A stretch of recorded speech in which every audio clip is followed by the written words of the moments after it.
Hello good morning everyone गाइजहरू है। आज यस्तो छ दिन रमाइलो छ। आजको दिन यस्तो दामी छ। यो निहुँ यस्तो छ 2 किलोमिटर छ भनेपछि 22 किलोमिटर 2 किलोमिटर भनेको त होइन रहेछ। अहिले छ यहाँबाट 15-16 मिनटै छ। टक्कै जानु पर्यो। राइडमा हान्दिएको आज मैले अझै मर्निङको टाइम हो गाइजहरू।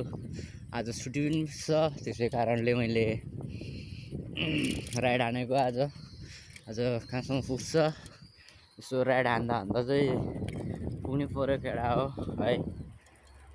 दामी छ घरहरू यत्रो रहेछ। त्यो चाहिँ होटेल हो, ठुलो छ है, राम्रो छ। टावर राम्रो छ। यस्तो बार छ, गाडी आउने छुट्टै छ।